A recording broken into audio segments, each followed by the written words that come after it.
The midnight stars of Vexara Prime glittered like scattered diamonds across the obsidian sky, indifferent to the fate being sealed within the crystalline palace below.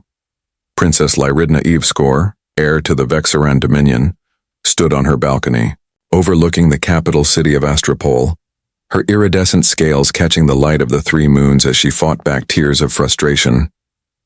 "The treaty has been finalized," announced Royal Advisor Krell from behind her. "You will depart for Dracus territory in 14 cycles to wed Warlord Morden." Lyridna's four-fingered hand tightened around the balcony railing, her claws scoring the ancient material. "And what if I refuse? Then the Dracus Imperium will annihilate our people as they have threatened for generations. Your marriage secures our safety and sovereignty." Krell's voice softened slightly. "The sacrifice of one royal for the salvation of billions. The equation is painfully simple, Your Highness." Simple for those not being sacrificed, Lyridna thought, bitterly. Stories of Warlord Morden's brutality had spread across 17 star systems. His collection of conquered species artifacts, including body parts, was legendary. His 6 previous wives had all met with unfortunate accidents after failing to produce heirs. "Leave me," she commanded, and Krell departed with a stiff bow. When the door sealed shut, Lyridna activated her personal communication device. "Pelix, I need options. Any options." Her childhood friend and chief of intelligence appeared as a hologram, his expression grim. "The diplomatic channels are exhausted, Your Highness. The Vexaran Council voted unanimously. Even your mother, the Queen, signed the accord." "Then find me another way. Something unconventional." Pelix hesitated. "There is one possibility, though I hesitate to suggest it. The Human Mercenary Guild." "Humans?" Lyridna's secondary eyelids flickered in surprise. "The bipedal mammals from that backwater system?" "The same. They've developed quite a reputation since joining the Galactic Assembly. They possess unusual adaptability and unpredictable tactical thinking. Their mercenary guild operates outside standard jurisdictions." "Outlaws, then?" "Problem solvers," corrected Pelix. "They've extracted high-value assets from impossible situations before." Lyridna's crest rose with interest. "Can you arrange a meeting? It would violate 17 royal protocols and potentially constitute treason." "So you'll do it?" Pelix's mandibles clicked with resigned amusement. "By dawn, Your Highness." 3 rotations later, Lyridna slipped through the hidden passages of the palace wearing the plain garments of a merchant-class Vexaran. The passageways, known only to the royal bloodline, led her to an unmarked transport that delivered her to the outskirts of Astropol's spaceport district. The establishment, called the Void Runner, pulsed with multi-species chatter and the scent of fermented beverages. In a shadowed corner booth sat a solitary figure whose features were partially concealed by a battered flight jacket. As Lyridna approached, she noted the human's unusual stillness, a predator's patience. "You're seeking passage off-world," the human stated rather than asked, voice low and resonant. Remarkable eyes the color of Tixian sea storms assessed her with unsettling directness. "I need to disappear before I'm delivered to a monster," Lyridna replied. The human extended a 5-fingered hand. "Commander Riker Devril, former Alliance Special Operations, current independent contractor." "Lyridna Eveskor," she responded, momentarily forgetting her cover identity. A slight smile curved Riker's lips. "Yes, Princess. I know exactly who you are. The question is whether you can afford what it costs to make a royal disappear." Lyridna placed a small crystal on the table that glowed with encrypted data. 20 million universal credits transferred to any account of your choosing once I'm safely beyond Dracus territory. Riker studied the crystal, then met her gaze again. 30 million. And you need to understand, if we do this, there's no coming back to your old life. Ever. The princess didn't hesitate. "I never wanted this life in the first place." Riker nodded once, decision made. "My ship departs in 40 minutes. Bring nothing that can be tracked." As Lyridna left to make final preparations, She felt something she hadn't experienced in years. Hope. What she didn't see was the calculating expression that crossed Riker's face as he sent an encrypted message to an unknown recipient. Package secured. Proceeding with Phase 1. Part 2. The Escape. The Eternal Horizon was not what Princess Lyridna expected. Unlike the gleaming royal vessels she was accustomed to, Commander Riker Deverell's ship was a modified Terran Corsair-class freighter, weathered, patched in places but humming with mechanical efficiency that suggested extensive customization. She doesn't look impressive, Riker noted, watching Lyridna's reaction as they approached through the shadowed docking bay. But she's outrun Imperial Dracus warships 3 times. How is that possible? Lyridna's crest fluttered with skepticism. Dracus pursuit vessels are equipped with quantum phase drives, precisely why they don't expect a conventional propulsion system modified to do this. Riker tapped a command into his wrist device. The ship shimmered briefly as adaptive camouflage activated, bending light around its hull. Lyridna's multiple hearts skipped simultaneously. Stealth technology is forbidden under galactic assembly regulations. Only if you get caught with it.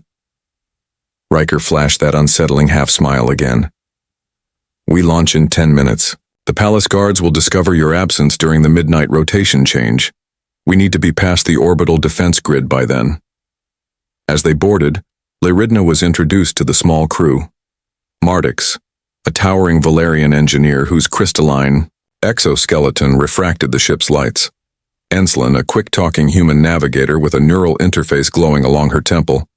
And KT-93, a repurposed security droid who communicated through light patterns and served as the ship's tactical officer. We're running a skeleton crew, Riker explained as he led her to the bridge. Fewer people means fewer potential security breaches. Lyridna felt a sudden rush of doubt. Can you truly evade the combined forces of 2 empires with just 4 crew members? 5, Riker corrected. You're not cargo, Princess. If you're joining us, you're working. Can you read spatial navigational charts? I completed advanced astrogation at the Royal Academy. Good. You'll assist Enslin. He handed her a standard-issue flight suit. Change quickly. Vexarin royal garments have tracking threads woven into the fabric. Lyridna's secondary eyelids flickered in shock. How do you know that? Knowing things keeps me alive. Riker turned to the command console. KT, initiate pre-launch sequence. Mardix, prepare for silent running. As predicted, they were barely past Vexara Prime's 3rd moon when planetary alarms began blaring across all communication channels. The palace had discovered their missing princess. Atmospheric patrol vessels deploying, Enslin reported, fingers dancing across her navigation interface. 8. No, 12 ships emerging from the capital. Riker remained calm.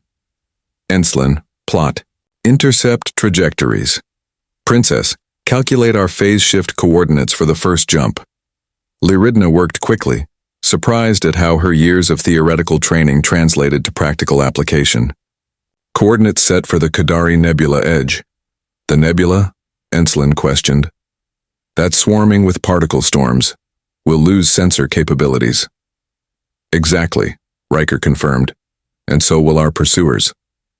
The Eternal Horizon accelerated smoothly, evading the initial patrol ships, but a royal cruiser appeared directly in their path. Weapons systems activating. Identification transmitted, echoed a voice over their communication system. Unregistered vessel, power down immediately. You are carrying a person of interest to the Vexaran crown. Riker opened a channel. This is a diplomatic transport under human jurisdiction. Any aggressive action constitutes a violation of assembly directives. Deception will not be tolerated, came the reply. Power down in 10 seconds or we will disable your vessel. Plan B, Riker announced to his crew. Mardix, activate the shadow protocol. Enslin, prepare for emergency jump on my mark. Lyridna watched in amazement as the ship's systems reconfigured. The cruiser fired a warning shot that dissipated harmlessly against some unknown shield technology. Shadow protocol complete, Mardix rumbled. Jump, Riker commanded. The stars blurred as the eternal horizon performed what should have been an impossible maneuver, a near-atmosphere quantum jump. The last thing Lyridna saw before the stars stretched into streaks of light was the bewildered expression of her royal guards on the cruiser's visual transmission. They had escaped. For now. 3 standard weeks into their journey, the eternal horizon drifted silently through the outer reaches of the Kadari Nebula, its systems running on minimal power to avoid detection. Princess Lyridna had adapted to ship life with surprising ease, her royal training providing unexpected benefits to the crew's efficiency. "Your calculations have improved our fuel consumption by 14%, Enslin noted, as they worked together in the navigation bay. "Not bad for someone who grew up with servants calculating her breakfast nutrition ratios. "The Royal Academy curriculum is quite rigorous," Lyridna replied, her crest rising slightly with pride. "Though I admit practical application is refreshingly different." Their conversation was interrupted when Riker entered, his expression uncharacteristically tense. "We need to talk," he said to Lyridna, privately.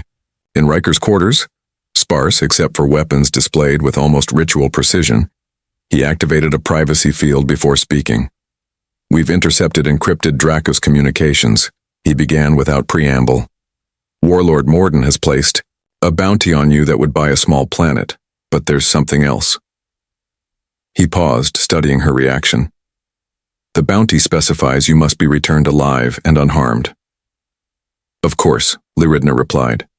"I'm his political bargaining chip." "No," Riker countered. "The communication specifically mentions genetic compatibility testing. They're not just after a political alliance. They want your genetic material." Lyridna's scales paled to a ghostly blue. "Impossible. Vexarans and Dracos are completely incompatible species, unless they've developed technology to overcome that." Riker activated a holographic display showing scientific data streams. "Our intelligence suggests Morden has been collecting genetic samples from royal bloodlines across the galaxy. His scientists have been working on something called Project Genesis, a hybrid army," Lyridna whispered, the implications dawning on her. "With natural claim to multiple thrones." "Exactly. And your bloodline carries something they particularly want. The innate ability to manipulate quantum resonance fields." Lyridna stepped back. "How could you possibly know about that? It's our most guarded secret." "Because," Riker said quietly, "that's what I was originally hired to extract from you." The revelation hung in the air between them. Before Lyridna could respond, the ship's alarms blared. "Proximity alert," KT-93's mechanical voice announced over the comm system. "Dracus scout vessel detected, stealth systems compromised." They rushed to the bridge where Mardix was already initiating evasive protocols. "They're using quantum resonance scanners," the engineer rumbled. "They can detect our engine signature even in stealth mode." "That's impossible technology," Enslin protested. "Not if they extracted it from previous Vexaran test subjects," Riker replied grimly. He turned to Lyridna. "This is what they want from you, the biological key to this technology." The scout vessel fired a warning shot that rocked the eternal horizon. "Return the Vexaran princess and you will be granted clemency," a gravelly voice demanded over their communication system. "Resist and be destroyed." Riker's expression hardened. "Mardix, prepare the countermeasures we discussed. Enslin, plot a course through the Sun Toucher Pass." "The Sun Toucher?" Lyridna exclaimed. "That's a stellar remnant field. The radiation levels are lethal." "To most species," Riker agreed. "But humans have unusual radiation tolerance compared to Dracus physiology. It's our only advantage." As the crew prepared for the desperate maneuver, Lyridna confronted Riker. "You still haven't explained who hired you to collect my genetic material." Riker's expression remained unreadable. "Someone who claims they want to protect you from Morden. Someone who knew about Project Genesis before anyone else." "And you believe them?" "I believe in verifying everything," Riker replied, "which is why I've been playing both sides until I could determine the truth." He looked directly into her multifaceted eyes. "I was supposed to deliver you to a research facility in the Terran Alliance territory. Instead, I've decided to trust my instincts. We're going off-grid completely. The ship jolted as another warning shot struck closer. Why trust me now? Lyridna demanded. Because, Riker said with unexpected gentleness, in 3 weeks you've proven to be exactly what your reputation suggested. Honorable, brilliant, and nothing like the pampered royal I expected to exploit. Before Lyridna could process this confession, the universe outside their viewports exploded in blinding light as they accelerated toward the deadly stellar remnant field, and their only hope of escape. The stellar remnant field known as the Sun-Toucher Pass lived up to its name. Radiation alarms blared constantly as the Eternal Horizon navigated the treacherous route, weaving between collapsed star fragments and quantum anomalies. The Draku's scout vessel had abandoned pursuit at the field's edge, unable to risk the lethal radiation levels. In the ship's medical bay, Lyridna observed with fascination as Riker and his human crewmate Enslin administered radiation countermeasures to themselves. Their bodies showed remarkable resilience where most species would have already suffered cellular breakdown. How is this possible? She asked, her scientific curiosity overriding the lingering distrust from Riker's confession. Evolutionary quirk, Enslin explained, wincing as she injected a compound into her neck. Earth's background radiation is unusually high compared to most homeworlds. We adapted. One of many reasons humans advanced quickly after joining the Galactic Assembly, Riker added. We can survive environments others find inhospitable. And yet your species was considered primitive just 50 years ago, Lyridna noted.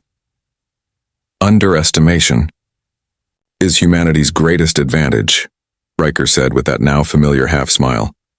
No one expects much from us until it's too late. Their conversation was interrupted when Mardix entered, his crystalline form pulsing with stress patterns. The radiation has damaged our primary propulsion system. We need to make repairs before attempting another jump. Nearest safe harbor? Riker asked. The abandoned mining outpost on Praxis 7. It's within range of our auxiliary drives and outside standard patrol routes. Riker nodded. Set course. We'll need to scavenge parts. Later, as they approached the desolate outpost, a relic from a forgotten mining boom, Lyridna joined Riker in the cargo bay while he prepared supplies for the repair expedition. I still don't understand why you changed your mind about handing me over, she said, watching him methodically check equipment. Riker continued working as he answered. I've spent 15 years as a mercenary after leaving Alliance Special Forces.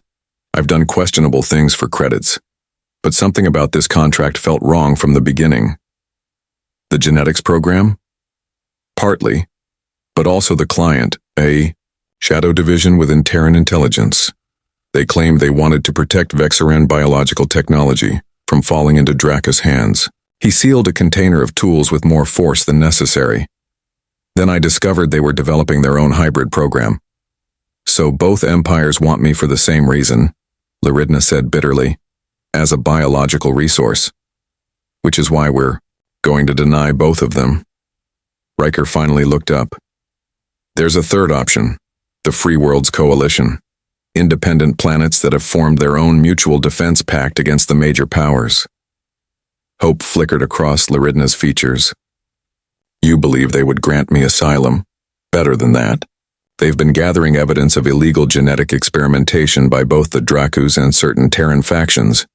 Your testimony could expose both programs. For the first time since leaving her homeworld, Lyridna felt a sense of purpose beyond mere survival. I could help prevent others from becoming test subjects. Exactly, Riker said, his typically guarded expression softening. But first, we need those repairs. The outpost proved eerier than expected. A ghost station with equipment, left as if its operators had vanished mid-shift. Riker, Lyridna, and Mardix moved cautiously through the abandoned corridors, salvaging parts while KT-93 maintained communication from the ship. In what had once been the station's control center, Lyridna discovered records that sent a chill through her scales. Riker, look at this. This station was researching genetic compatibility between species. That can't be coincidence, Riker muttered, examining the fragmented data. A sudden transmission from the ship interrupted them. Commander, KT-93's synthetic voice crackled urgently. We've detected a quantum signature approaching. Profile matches advanced Terran intelligence vessel designation. How did they find us? Mardix rumbled. Riker's expression darkened with realization. They weren't tracking the princess. They were tracking me. I'm still carrying their embedded locator. You've led them straight to me, Lyridna accused. Her trust evaporating. Not intentionally, Riker replied, already gathering their supplies. And I'm not planning to deliver you to them. Mardix, get these parts back to the ship. Princess, stay with me. We're going to leave a surprise for our pursuers. As they raced through the abandoned station, Lyridna realized that despite everything, she believed him. Something had changed between them in the weeks aboard the Eternal Horizon, a respect that had grown into something neither of them had anticipated. The Terran intelligence vessel Artemis docked at Praxis 7th with military precision. Through the station's security feeds, Riker and Lyridna watched as heavily armed operatives disembarked, their movements suggesting enhanced combat modifications. Those aren't standard Alliance troops, Riker muttered. Black Division operators, genetically optimized. Like what they want to do with my DNA, Lyridna observed grimly. They were hidden in a maintenance shaft beneath the station's primary reactor, now rigged with Riker's improvised explosives. The Eternal Horizon waited, 1 kilometer away, concealed behind a debris field with engines primed for immediate departure. They're splitting into search teams, Riker noted, watching the feed. Standard sweep pattern. We have maybe 15 minutes before they find our position. Lyridna's multifaceted eyes reflected the dim emergency lighting. You mentioned removing your tracker. How? Riker rolled up his sleeve, revealing a faint bioluminescent line beneath his skin. Quantum bonded to my cellular structure. Removing it conventionally would trigger a dead man switch, but not if it's deactivated using Vexerin quantum resonance, Lyridna realized. The same technology they've been hunting. Can you do it? I've never used my abilities on non-Vexerin biology. First time for everything, Princess. Riker's attempt at humor couldn't mask the tension in his voice. Lyridna hesitated only briefly before placing her scaled fingers against his arm. The contact sent an unexpected current through both of them, something beyond the quantum manipulation she was attempting. Their eyes met in shared surprise before she focused on the task. The resonance pattern is complex, she murmured. It's designed to adapt to interference. Can you override it? I believe so, but... She paused, her crest flaring with sudden realization. Riker, this isn't just a tracker.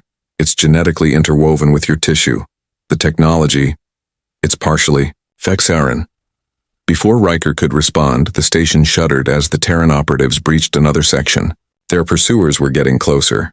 We don't have time to analyze it now, he urged. Can you disable it or not? Lyridna nodded, her determination overriding her scientific curiosity. She closed her eyes, concentrating as her inherent abilities interacted with the quantum particles embedded in Riker's cells. A soft blue glow emanated from her fingertips, spreading through the tracker's outline. There, she said finally. It's neutralized. Riker checked his tactical display. Signal terminated. Nice work. Their moment of triumph was short-lived, as heavy footsteps echoed from a nearby corridor. Riker silently gestured toward their escape route, an old service tunnel leading to an external airlock where they'd docked a maintenance pod. They were halfway to freedom when a voice called out that froze them both. Commander Deverill, still running when you should be leading. The figure that stepped from the shadows wore the insignia of Terran intelligence's highest echelon. Director Valera Nix, Riker's former commanding officer and the architect of the genetics program. Director, Riker acknowledged coldly, positioning himself slightly ahead of Lyridna. Still playing God with other species' DNA? Advancing humanity's position in the galaxy, she corrected, as you once believed in doing. Before I saw what that advancement cost. Nix's smile was clinical. Princess Eveskor, I apologize for the deception. Commander Deverill wasn't fully briefed on our intentions. You mean your intention to create hybrid soldiers using my genetic material? Lyridna challenged. To create diplomatic bridges between species, Nyx countered smoothly. Imagine ambassadors genetically attuned to multiple worlds. Peace through shared biology. You mean control, Riker said. And weaponization of her abilities. Nyx sighed. Always so binary in your thinking, Riker. This is why you were merely the extraction team rather than part of the research division. Something, in her tone, made Riker stiffen. What aren't you telling me? Why do you think you were chosen for this mission specifically? Nyx asked, her expression calculating. Why you survived radiation that killed your teammates years ago? Why the princess's quantum abilities resonate so particularly with your cellular structure? A terrible understanding dawned on Riker's face. I was your prototype. The first successful human integration with Vexaran quantum-sensitive DNA, Nyx confirmed. From Princess Lyridna's maternal grandmother, acquired 30 years ago. You're already what we hoped to perfect. The revelation hung in the air between them as alarms began, blaring throughout the station. The explosives Riker had planted were beginning their sequential detonation. This station will be destroyed in 6 minutes, Riker announced, his voice dangerously calm despite the bombshell revelation. You should evacuate. And waste the opportunity to secure both my prototype and the princess? Nyx gestured, and armed operatives emerged from multiple corridors. I think not. As they were surrounded, Lyridna's hand found Riker's, their fingers intertwining. Something passed between them, more than just communication, but a resonant connection that neither had experienced before. Riker smiled suddenly. You made one critical error, Director. And what's that? You made me part Vexaran, he said, as Lyridna's quantum abilities surged through their joined hands, without understanding what that truly means. The air around them began to shimmer with blue-green energy as Lyridna channeled her abilities through Riker's hybrid physiology, creating a quantum disruption field that none of Nyx's operatives were prepared to counter. The quantum disruption field exploded outward from Riker and Lyridna's joined hands, sending Nyx's operatives crashing into the station walls. Their neural implants, designed for combat enhancement, sparked and failed as the resonance wave disrupted their electronic signatures. Director Nyx alone remained standing, protected by some personal shield technology. Her clinical expression had transformed to one of scientific fascination. Remarkable. The synchronization between you is more advanced than our models predicted. This ends now, Riker declared, maintaining his connection with Lyridna as they backed toward their escape route. The Free Worlds Coalition already has our evidence about both Terran and Dracus genetic programs. Evidence means nothing without enforcement, Nyx replied. The major powers will never allow intervention in their military research. Another explosion rocked the station, this one closer than the previous. Warning lights bathed the corridor in crimson as automated systems announced, critical reactor failure imminent. All personnel evacuate immediately. You've doomed yourself along with us, Nyx observed calmly. Not quite, Riker replied. KT, execute Protocol Omega. Through the viewport behind Nyx, they watched as the eternal horizon decloaked directly outside the station, its emergency docking clamps extending toward their section's airlock. Impossible, Nyx breathed. That ship doesn't have autonomous docking capabilities. It does now, Lyridna stated with pride. I redesigned the navigation systems while you were hunting us. As if on cue, the airlock behind them cycled open. Enslin's voice crackled over their communicators. Boss, we've got company incoming. Dracus warship just emerged from hyperspace. Of course, Riker muttered. Everyone wants a piece of this. Party?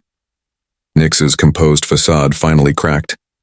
You don't understand what you're interfering with. There's a greater threat coming, something that requires the genetic adaptability we're developing. Save it for someone who still believes your lies, Riker responded, guiding Lyridna backward toward the airlock. Whatever's coming, we'll face it without becoming monsters ourselves. The station shuddered violently. Structural supports began, failing as the reactor destabilization approached critical levels. 3 minutes to complete structural failure, announced the automated system, Nix made a final appeal. Riker, we created you for this purpose. Your entire existence has been leading to this moment. That's where you're wrong, he replied, the quantum field around him and Lyridna intensifying. You may have altered my genetics, but you didn't create who I am. My choices are my own. With those words, they stepped through the airlock. As it sealed behind them, Lyridna caught a final glimpse of Nix's face, not anger, but a strange satisfaction that sent a chill through her scales. Aboard the Eternal Horizon, they raced to the bridge as Mardix prepared for emergency departure. The Dracus warship is hailing us, KT-93 reported. They're demanding we surrender the princess. And Nix's vessel? Riker asked, taking the command chair. Attempting to launch, but the station's docking clamps are malfunctioning, Enslin reported, with a slight smile. Someone may have reprogrammed them. What a shame. Riker deadpanned. Get us out of here, maximum thrust. The Eternal Horizon pulled away just as another explosion tore through the station. Behind them, the Dracus warship commenced firing. Not at them, but at the Terran intelligence vessel that had finally broken free. They're fighting each other, Lyridna observed. Perfect distraction, Riker confirmed. Enslin, plot a course to the Free Worlds Coalition headquarters. Maximum speed once we're clear. As the ship accelerated away from the chaos, Lyridna and Riker shared a momentary glance of understanding. The revelation about his genetic makeup had changed everything, and nothing. You know what this means, she said quietly, her voice carrying only to him. The quantum resonance between us, it's not coincidence. But it is a choice, Riker replied. Whatever they intended, whatever they built into my DNA, how we use it is up to us. The stars streaked into lines as the Eternal Horizon jumped to hyperspace, leaving the warring empires behind. For the first time since their journey began, the path ahead seemed clear. 3 weeks later, the Free Worlds Coalition Council chamber fell silent as Princess Lyridna concluded her testimony. The evidence she and Riker's crew had gathered was irrefutable. Both the Terran Alliance and Dracus Imperium had violated dozens of galactic laws regarding genetic experimentation and consent. The Council will need time to deliberate, announced Prime Minister Thelix of the Coalition. But let me be clear. These violations will not stand unanswered. As the chamber emptied, Riker approached Lyridna, who stood gazing out at the Coalition. Capital spread below them, a harmonious blend of architectures from dozens of member worlds. The Coalition's intelligence division confirmed what we suspected, he said.